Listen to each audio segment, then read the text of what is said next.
अब क्या अगला टॉपिक है हमारा इसी में यात्री के नजरिए का, एक अधिक जटिल सामाजिक सच्चाई। हम लोगों ने देख लिया कैसा निरंकुश शासन कैसे लोगों को परेशान करता है, कैसे गरीब गरीब अमीर अमीर होते जा रहा है। हालांकि मुगल राज्य को निरंकुश रूप देने की तन्मयता स्पष्ट है। मुगल राज्य में तो स्पष्ट हो गया कैसे वो जाए, उसमें तो शौक से दे रहा है कष्ट, कोई खुशी नहीं, लोगों के लिए कोई काम करना ही नहीं है, सिर्फ और सिर्फ अपना ठाठ बाट, अपनी रहीसी। लेकिन उसके विवरण कभी कभी एक अधिक जटिल सामाजिक सच्चाई की ओर इशारा करते हैं। जैसे कि उदाहरण के लिए वह कहता है कि शिल्पकारों के पास अपने उत्पादन को बेहतर बनाने के लिए कोई प्रोत्साहन नहीं था। शिल्पकार किसको बोलते हैं? मूर्ति बनाने वाले को, बर्तन बनाने वाले को, मोती का माला बनाने वाले को शिल्पकार बोलते हैं। उन लोगों के लिए प्रोत्साहन का कोई उपाय नहीं था, क्योंकि मुनाफे पर अधिग्रहण राज द्वारा कर लिया जाता था। यानी शिल्पकार मेहनत करे शिल्पकार, मुनाफा कमाए राजा, तो ये काम होता था। इसीलिए उत्पादन के हर जगह उत्पादन क्या हो रहा था? पतोन्मुख हो रहा था, यानी नष्ट ही हो रहा था। शिल्पकार मन ही मन सोचता होगा हम क्यों डिजाइन तैयार करें, क्यों मूर्ति बनाए, जब हमको कोई फायदा ही नहीं होगा तो उसका काम में क्या हो जाएगा, मन नहीं लगेगा। साथ ही साथ वह यह भी मानता था कि पूरे विश्व में बड़ी मात्रा में बहुमूल्य धातुएं भारत में आती थी, क्योंकि उत्पादनों सोने चांदी के बदले निर्यात होता था। तो बाहर से बहुत सारी वस्तुएं कहाँ आता था? भारत में आता था। चूंकि मुगल भी तो विदेश से आया था दूसरी जगह से, तो विदेश से आयात ही करता था, बिजनेस करता था लोग जानबूझ के, भारत की बनी वस्तुओं को नहीं लेता था और उसके बदले क्या देता था? स्वर्ण मुद्राएं, सोने के सिक्के देते थे। तो बहुत सारा सोना का सिक्का का निर्यात होता था। निर्यात समझ लो, सोने के सिक्के के बदले निर्यात होता था। क्या करता था? यहाँ पर जो शिल्पकार था, जो डिजाइन बनाता था, जो मूर्तियां बनाता था, जो जेवर बनाता था, कुछ भी बनाता हो, बर्तन बनाता हो, कुछ भी, उसको ये लोग बेचता था राजा महाराजा, उसको पैसा देता नहीं था और बाहर से क्या लाता था? सोने और चांदी के सिक्के बाहर से लोगों को मिलता था सामान के बदले।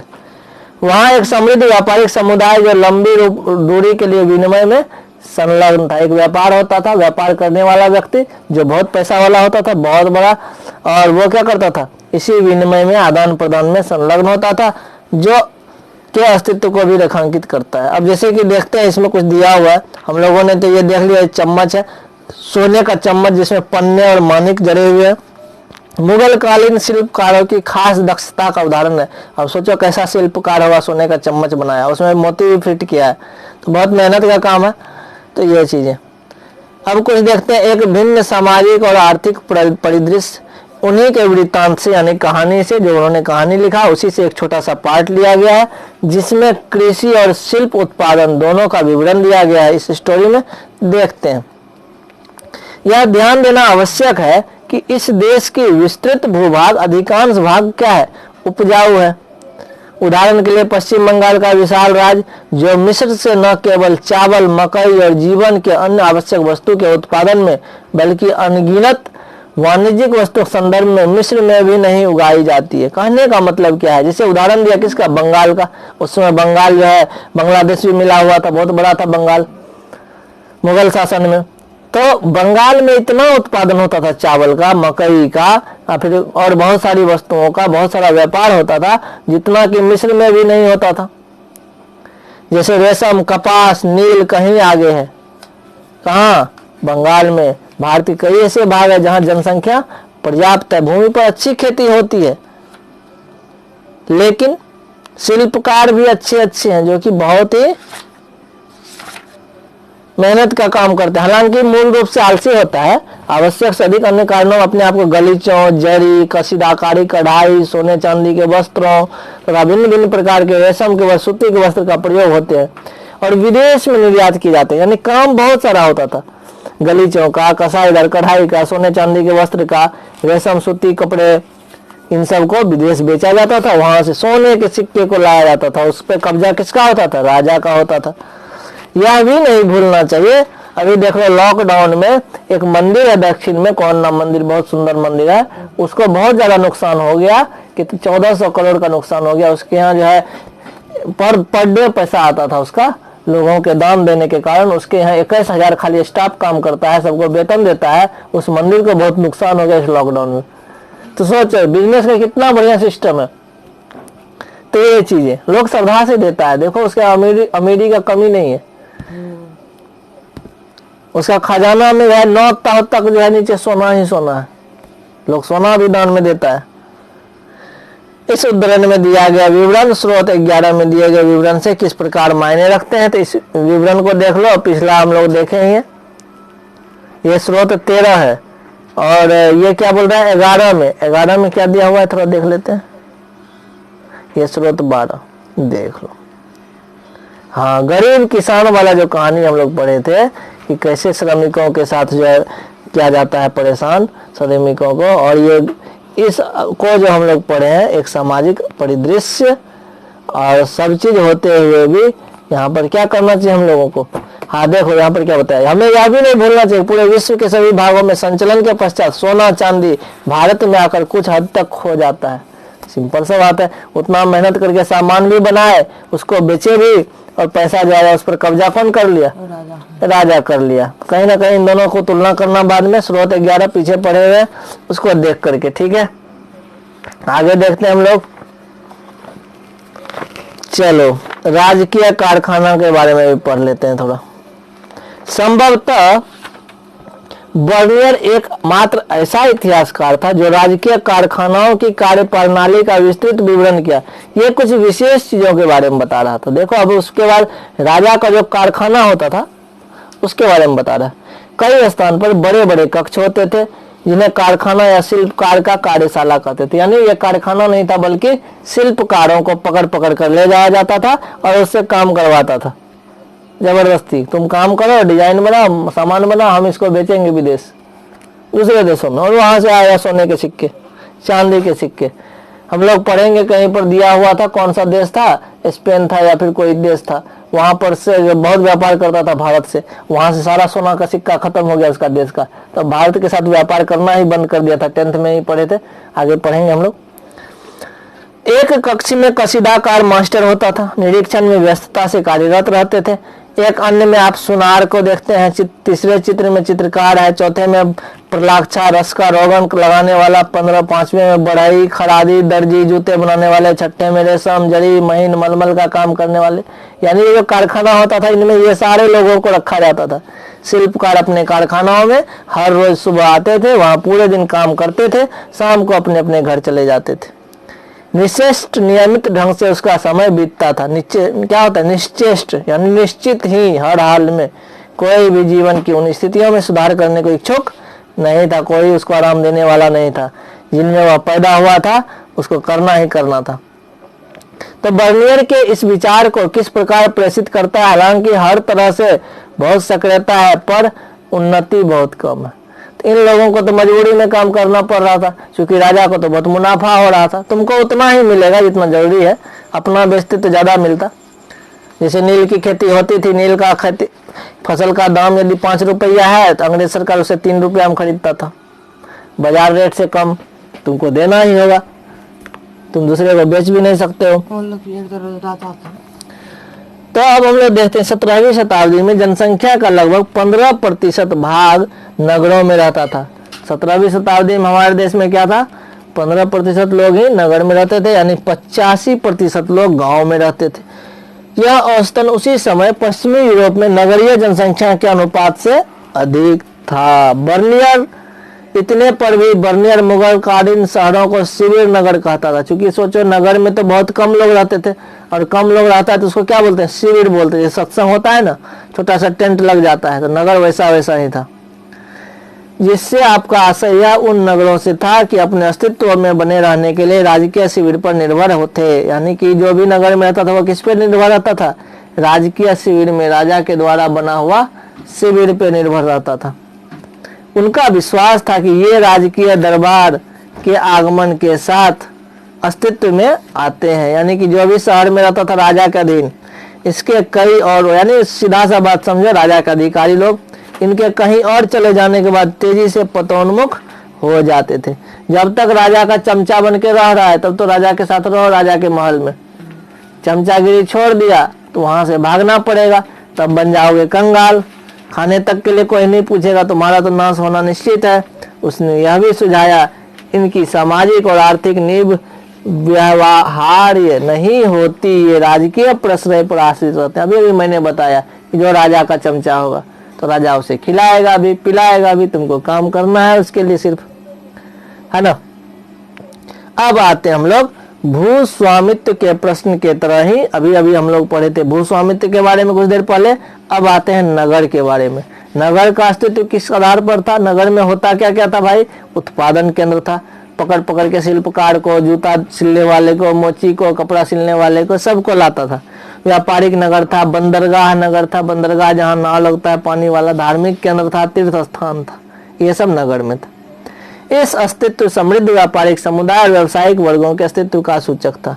लेकिन ये जितने भी जगह थे, चाहे उत्पादन केंद्र हो, चाहे व्यापारिक नगर हो, या फिर बंदरगाह नगर हो, या फिर धार्मिक केंद्र हो, या फिर तीर्थ स्थान हो, है ना, इन जगहों पर किसका ज्यादा से ज्यादा बहुलता था, किसकी अधिक संख्या थी? व्यापारिक समुदाय की, जो व्यापार करने वाले लोग थे, व्यावसायिक वर्गों का अस्तित्व का ही सूचक था। यानी शहर में रहते कौन थे? अमीर लोग रहते थे। व्यापारी अक्सर मजबूत समुदाय और बंधुत्व से संबंध से जुड़े होते थे। सिंपल सा बात है, व्यापारी है तो उसके पास पैसा है तो वो अमीर लोगों से जुड़ा हुआ रहेगा। अपनी जाति और व्यावसायिक संस्थाओं के माध्यम से संगठित रहते थे। तो अमीर आदमी से ही दोस्ती करेगा, उसी के साथ संगठन बना के रहेगा। पश्चिमी भारत में ऐसे समूहों को महाजन कहा जाता था। उनके मुखिया को सेठ कहा जाता था। नहीं, सेठ, लक्ष्मी सेठ। सेठ क्या करता था? लोगों को सूद पर पैसा देता था, ब्याज पर पैसा देता था। उस समय भी जो होता था तो ऐसे लोग, जाति वाले लोग क्या कहलाता था? महाजन, और मुखिया को सेठ कहा जाता था। अहमदाबाद जैसे शहरी केंद्रों में सभी महाजनों के समूह का प्रतिनिधित्व व्यापारिक समुदाय के मुखिया द्वारा होता था। यानी जितने भी व्यापारी थे उन लोगों को क्या कहा जाता था? महाजन, और उन समूह में एक मुखिया बनता था, उसको सेठ कहा जाता था। तो उसको नगर का सेठ हो जाता था। नगर में रहते कौन थे? तो व्यापारी लोग ही रहते थे, व्यावसायिक लोग रहते थे। व्यावसायिक में कौन कौन लोग आते हैं? व्यापारिक मतलब सिर्फ जो है आलू का व्यापार, प्याज का व्यापार नहीं, बहुत सारा व्यापार होता है। अभी वर्तमान में तो शिक्षा भी व्यापार है। अन्य शहरी समूहों में व्यावसायिक वर्ग जैसे चिकित्सक, हकीम, वैद्य, ये सब भी व्यावसायिक वर्ग था। अध्यापक, पंडित और मुल्ला, पढ़ाने वाला उस समय पंडित होता था या फिर मुल्ला, मुसलमानों में मुल्ला होता था। हकीम बोलते हैं मुसलमानों के डॉक्टर को, और वैद्य बोलते हैं हिंदू के डॉक्टर को। अधिवक्ता होता था वकील, जो कोर्ट में केस लड़ता था। चित्रकार होता था, चित्र बनाने वाला। वास्तुविद होता था। तो इन लोगों को शहर में क्यों रखता था? शहर में तो वही लोग रहता था जो राजा के आश्रय में रहता था, क्योंकि राजा इससे फायदा लेते थे। संगीतकार, सुलेखक, अच्छा लिखने वाला। सुलेखक का काम क्या होता था? राज दरबार में जो भी घटना घट रहा है तुम बैठ के लिखो, ठीक है, लिखना ही है, इसके अलावा कोई काम नहीं लिखोगे तो भागो यहाँ से, तब तुमको कहीं कोई जगह नहीं मिलने वाला। जहाँ कई राजकीय प्रश्रय पर आश्रित थे, तो ये लोग लगभग राजा का ही खाते थे, उसी का गुण गाते थे। कई अन्य संरक्षण या भीड़ भाड़ वाले बाजार में आम लोगों की सेवा द्वारा जीवन यापन करते थे। और बहुत सारा जो संरक्षक थे भीड़ भाड़ वाले बाजार में क्या करते थे? आम लोगों की सेवा द्वारा जीवन यापन करते थे। लोग जाते थे, डॉक्टर के यहाँ जाएगा ही, उससे भी इनकम होता था, उससे राजा को भी टैक्स मिलता था।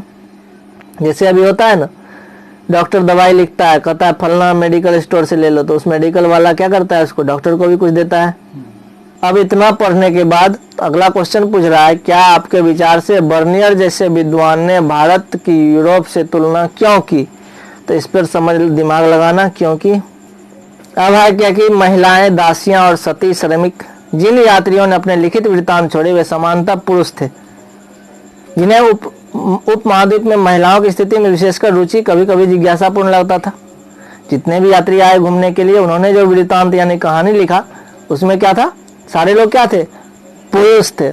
जिन्हें उप महाद्वीप में महिलाओं की स्थिति विशेषकर रुचि लगा। पुरुष होता है तो ऑटोमेटिक है महिला के प्रति आकर्षण, यानी महिला का प्रॉब्लम इन लोगों को ज्यादा दिखा। कभी कभी वे सामाजिक पक्षपात को भी सामान्य परिस्थिति मान लेते थे, क्योंकि पुरुष है तो पुरुष का ही सोच होता है। तो उदाहरण के लिए बाजारों में दास किसी भी अन्य वस्तु की तरह खुलेआम बेचे जाते थे, लोगों को बेचा जाता था। जैसे इस लड़का को पकड़ के ले जाएंगे, बोली लगाएंगे 501, ये कहेगा 600, कोई कहेगा 602, इस तरह से 601 602। तो बोली लगाया जाता था बाजार में, खुलेआम खुले जगहों पर। नियमित रूप से भेंट उपहार, कोई आदमी आया, हम बोलेंगे इस बच्चे को ले जा सकते हैं, मेरे तरफ से गिफ्ट है, वो आदमी ले जाएगा तुम्हें, वो कहीं और बेच लेगा। वो जो देता है ना सीरियल, कौन सा, कौटिल्य अचानक वाला, रात में 10 बजे, उसमें देता है कैसे जो राजा हरिश्चंद्र जो है सब चीज बेच लिया था। राजा हरिश्चंद्र को भी बेच लिया गया था, दास बन गया था, डोम के यहाँ दास बना था, वो डोम खरीदा था उसको, इसलिए वो लाश जलाता था। तो खुलेआम जो है भेंट में दिया जाता था लोगों को। जब इब्न बतूता सिंध पहुंचा था तो उसे सुल्तान मोहम्मद बिन तुगलक के लिए भेंट स्वरूप क्या क्या खरीदे थे? घोड़े, ऊंट और दास, 3 चीज खरीदा था। कौन? इब्न बतूता जब आया था सिंध तो वहां का सुल्तान था कौन? मोहम्मद बिन तुगलक। और राजा से मिलने से पहले उसको कुछ देना पड़ता है ना, जैसे कि यहाँ आने से पहले रसगुल्ला लाना पड़ता है, ठीक, अब बिना लाए काम नहीं चलेगा। उसी तरह से उन्होंने क्या किया था, इब्न बतूता ने घोड़ा खरीदा, ऊंट खरीदा और एक दास खरीदा। दास मतलब किसको? सेवक, आदमी को। तब वह मुल्तान पहुंचा तो गवर्नर को किशमिश के बादाम के साथ एक दास और घोड़ा दिया। जब वह मुल्तान पहुंचा, कौन? इब्न बतूता, तो उन्होंने वहां के गवर्नर को क्या गिफ्ट दिया? किशमिश का बादाम। किशमिश के बादाम के साथ, यानी किशमिश और बादाम एक साथ, उसके बाद एक दास और एक घोड़ा, इसको भेंट किया। भेंट करना मतलब समझते हो ना, कुछ देना। इब्न बतूता बताता है कि मोहम्मद बिन तुगलक नसीरुद्दीन नामक धर्मोपदेशक के प्रवचन से इतना प्रसन्न हुआ। कौन? मोहम्मद बिन तुगलक नसीरुद्दीन नामक एक धर्मोपदेशक से इतना प्रभावित हुआ कि उसे 1 लाख टके यानी मुद्रा और 200 दास दे दिया खुशी से। सोचो उस समय, यानी कि ये कहने का मतलब है कि कैसे लोगों का दान किया जाता था। नसीरुद्दीन से खुश होकर के मोहम्मद बिन तुगलक ने उसको 1 लाख रुपया दे दिया सोने का मुद्रा और 200 दास दे दिया, गुलाम। इब्न बतूता के विवरण से प्रतीत होता है कि दासों में काफी विभेद था और सुल्तान की सेवा में कार्यरत कुछ दासियां संगीत और गायन में भी निपुण थी। दासों के साथ साथ कौन? दासियां संगीत और गायन में भी निपुण थी। इब्न बतूता सुल्तान की बहन की शादी के अवसर पर उसके प्रदर्शन में खूब खुश हुआ, क्योंकि महिलाएं को नाचना पड़ता था जबरदस्ती, जो भी हो। सुल्तान अपने अमीरों पर नजर रखने के लिए दासियों को भी नियुक्त करती थी, जो बड़ा बड़ा आता था लोग सब बाहर से घूमने के लिए, देखने के लिए, उसको देता था 4 दासी, तुम रखो, तुम्हारा सेवा करेगा, ऐसा कुछ। तो दासियों को नियुक्त करता था। दासों को सामान्यतः घरेलू श्रम के लिए इस्तेमाल किया। जो लड़का होता था उसको घर में काम करने के लिए, पोछा लगाने के लिए, सामान ढोने के लिए, कुछ भी करने के लिए। इब्न बतूता ने इनकी सेवाओं को पालकी डोले में पुरुषों और महिलाओं को ले जाने के लिए अपरिहार्य माना। और पुरुष को क्या क्या काम करना पड़ता था? पालकी डोले में, पालकी समझते हो, और डोले में पुरुष और महिला को, और यही सब चीज। दासों की कीमत विशेष रूप से उन दासियों की जिसकी आवश्यकता घरेलू श्रम के लिए, और लड़कियों का क्या काम होता था? घर का काम, पोछा हो गया, बर्तन हो गया, साफ सफाई हो गया, इन चीजों के लिए बहुत कम होता था। तो महिलाओं का थोड़ा सा बिक्री होता था, वो थोड़ा कम होता था। अधिकांश परिवार जो उन्हें रख पाने में समर्थ थे, कम से कम 1 या 2 को तो रखते ही थे, लेकिन लगभग सब परिवार 1 या 2 दासी जरूर रखता था। सभी समकालीन यूरोपीय यात्रियों तथा लेखकों के लिए महिला से किया जाने वाला बर्ताव अक्सर पश्चिमी और पूर्वी समाजों के बीच भिन्नता का एक महत्वपूर्ण संकेतक माना जाता था। ऐसा यूरोप में नहीं होता था, इसलिए यह आश्चर्यजनक बात नहीं थी। यह बर्नियर ने सती प्रथा को मतलब पश्चिमी पूर्वी दोनों में लगभग मिलता जुलता था, इसलिए यह आश्चर्यजनक बात नहीं थी। बर्नियर ने सती प्रथा को विस्तृत विवरण चुना। उसने लिखा कि हालांकि कुछ महिलाएं प्रसन्नता से मृत्यु गले लगा लेती थी, लेकिन अन्य मरने के लिए बाध्य किया जाता था। मतलब क्या होता था कि कुछ लोग तो मर जाते थे खुशी खुशी, कुछ लोग नहीं मरना चाहता था तब पर भी उसको मारा जाता था। तो ये सब सती प्रथा का विरोध किया गया, ठीक है। तो बर्नियर ने लिखा कि सती प्रथा के विस्तृत विवरण के लिए चुना।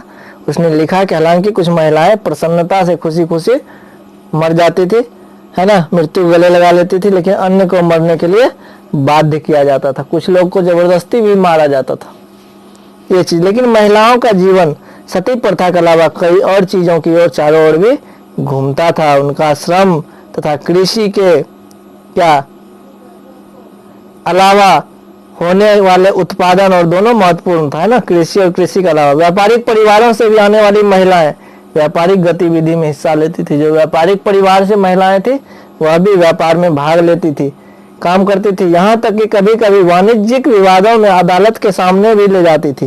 कुछ परेशानी आता था उसको, उस मामला को अदालत में भी ले जाती थी। यह असंभाव्य लगता था कि महिलाओं को उनके घरों के खास स्थानों तक परिसीमित रखा जाता था। इसका मतलब क्या हो गया, जो व्यापारी वर्ग के लोग थे उन लोगों के वर्ग की महिलाएं भी व्यापार में भाग लेती थी, घर से बाहर निकलती थी, काम करती थी। तो ऐसा नहीं था कि घर के सीमा के अंदर रहती थी। अब यहाँ पर कुछ दिया हुआ है, दासियां का मतलब क्या होता है। इब्न बतूता दासियां के बारे में बताते हैं, यह सम्राट की आदत है हर बड़े छोटे अमीर के साथ अपने दासों को रखने की। यानी कि शौक था, नौकर रखने का शौक किसको था, लेखक को। किस लेखक को,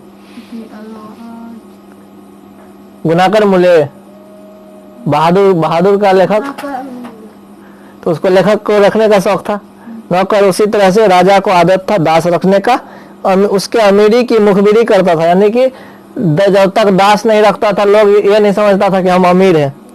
वह महिला सफाई कर्मचारियों को भी नियुक्त करता था, महिलाओं को भी रखता था जो घर की साफ सफाई करती थी। दासियों को पास जो जानकारी होती थी उन्हें देती थी, खबर पहुंचाती थी दासियां। अधिकांश दासियों को हमलों और अभियान के दौरान बलपूर्वक प्राप्त किया जाता था। मतलब दूसरे राजा पर हमला करता था, राजा को अपने अंदर कब्जा किया, हराया, उसका जितना दासी है सबको अपने अधिकार क्षेत्र में ले लिया। अब अगला टर्म है सती प्रथा। सती प्रथा के बारे में हम लोग थोड़ा बहुत जानते हैं। संभवतः बर्नियर के वृत्तांत से पहले मार्मिक विवरणों में से एक है सती बालिका। संभवतः यह बर्नियर के वृत्तांत से एक मार्मिक घटना है, बहुत ही सुंदर कहानी है कि लाहौर में मैंने एक बहुत ही सुंदर अल्प वयस्क, जैसे कि इसी के उम्र का 15-16 साल की लड़की विधवा हो गई, जिसकी आयु मेरे विचार से 12 साल थी, तो ये इससे भी छोटी है ना। विधवा हो गई यानी उसका पति मर गया और उसको बलि देते हुए देखा, मतलब चिता पर उस लड़की को ही बैठा दिया गया, 12 साल की लड़की को।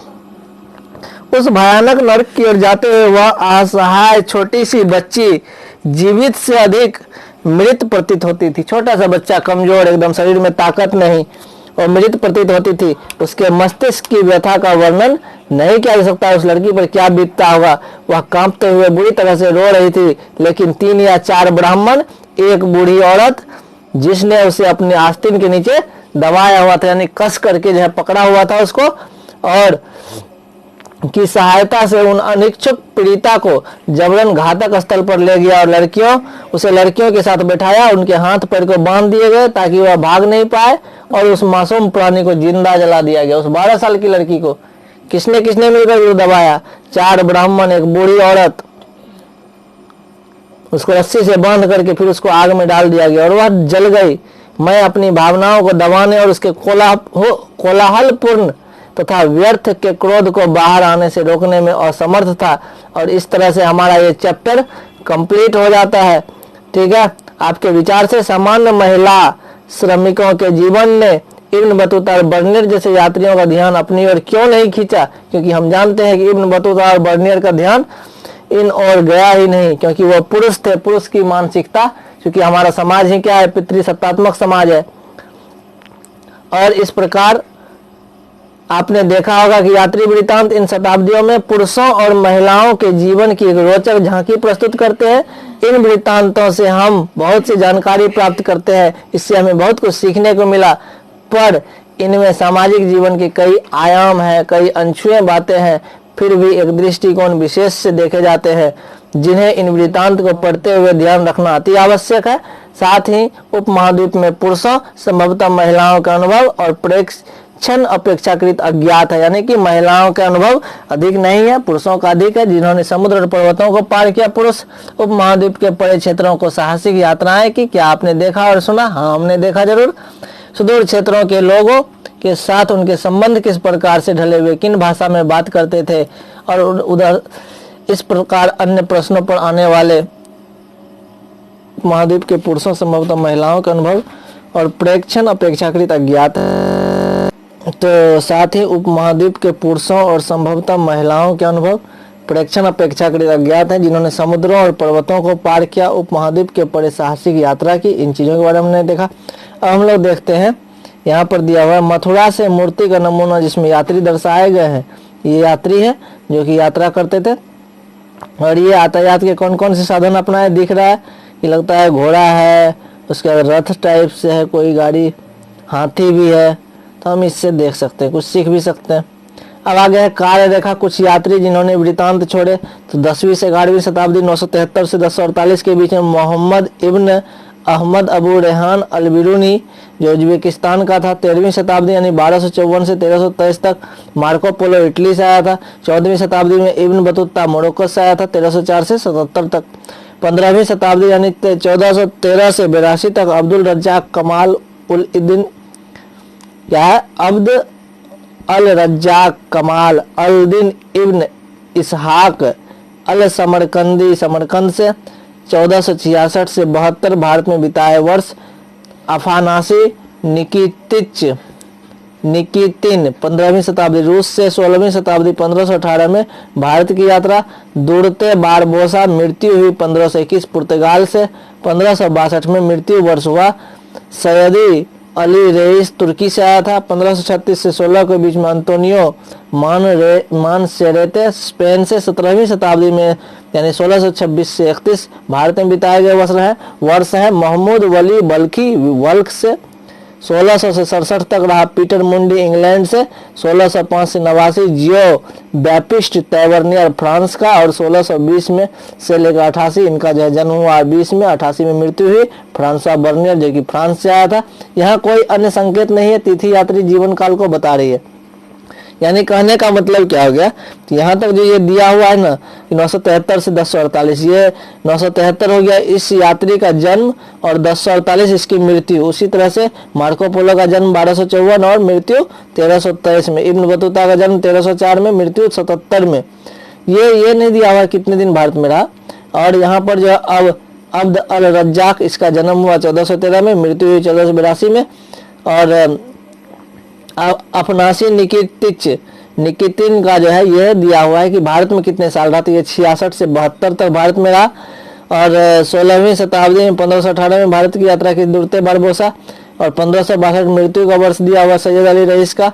और 1536 से 1600 की बात करें तो ये इसका जन्म हुआ 1536 में, मृत्यु हुई 1600 में। अंतोनियो मॉन सेरेते स्पेन से। 17वीं शताब्दी यानी 1626 से 31 भारत में बिताए गए वर्ष थे, यानी ये लगभग जो है 5 साल भारत में रहा। मोहम्मद वली बल्खी बल्ख से 1600 से 67 यानी 1600 में जन्म, 67 में मृत्यु हुई। पीटर मुंडी का 1605 में जन्म हुआ और 89 में 1689 मृत्यु किसका, तैवर्नियर का। और 1620 में जन्म हुआ फ्रांसवा बर्नियर का और मृत्यु हुई 88 में। ठीक है, तो ये समझ में आ जाना चाहिए। अब आगे हम लोग देखते हैं, हमारे पास कुछ प्रश्न है। इन प्रश्नों का उत्तर आप 100 से 150 शब्दों में दीजिए। किताबुल हिंद पर जो है लेख लिखिए, जो अल बिरूनी के द्वारा जो लिखा गया था उन पर हम लोगों ने चर्चा किया हुआ, आप लिख सकते हैं। इब्न बतूता और बर्नियर के दृष्टिकोण से भारत की यात्राओं का वृत्तांत लिखे थे, उसकी तुलना कीजिए। इब्न बतूता किन किन आधारों पर भारत के बारे में बताया और बर्नियर किन किन आधारों पर भारत के बारे में बताया, इनकी तुलना करके लिखते जाइए। अब बर्नियर की यात्रा वृत्तांत से उभरने वाली साहविक केंद्रों का चित्र पर चर्चा कीजिए। तो बर्नियर के वृत्तांत में साहविक चित्र दिया हुआ था, उसके बारे में आपको चर्चा करना है। इब्न बतूता द्वारा दास प्रथा के संबंध में दिए गए साक्ष्यों की विवेचना कीजिए। और सती प्रथा में कौन कौन से तत्व बर्नियर को अपनी ओर खींचा, यानी कि किस किस बातों के कारण सती प्रथा की ओर इनका ध्यान गया, क्यों गया।